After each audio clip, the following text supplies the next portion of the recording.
da kowace mace mai goyo da duk yara waɗanda ba su wuce shekara 18 ba su sami magani kyauta ba biya. Muna kuma da niyyar mu ƙara girman asibitin cikin garin Ikko, mu kuma daɗa kyautata shi. Jama'a zancen a ba kowa magani kyauta kamar yadda yake yi a Ingila.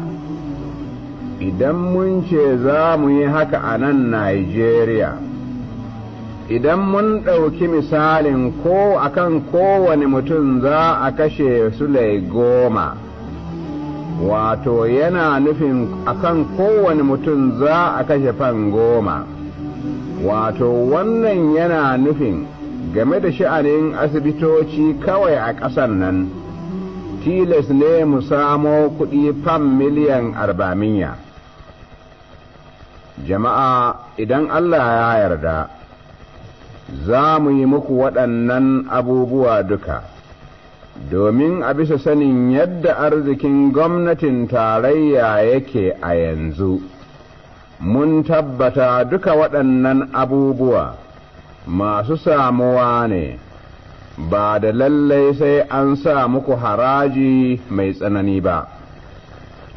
Mu jam'iyyar NPC kullum gaskiya za mu gaya muku domin ku sami damar sanin akan abin da za ku yi ƙuri'a. Jama'a, ina dai so in ƙara tuna muku mutuncinku da zamanku lafiya da tabbatar rayuwar al'adunku duka sun danganta akan wannan zaɓe da za a yi. Na so in tabbata muku babu jam'iyyar da za ta tsare muku waɗannan abubuwa idan ba NPC ba. Saboda tsare mutuncinku da kuma saboda girmanku, ku zaɓi jam'iyyar NPC. Ku jama'ar Arewa, kada ku zaɓi jam'iyyoyi waɗanda za su kai ku inda za ku wahala. Jama'ar Arewa ‘yan uwana, na daɗe a cikin wannan al'amari, na san abin da ake yi duka.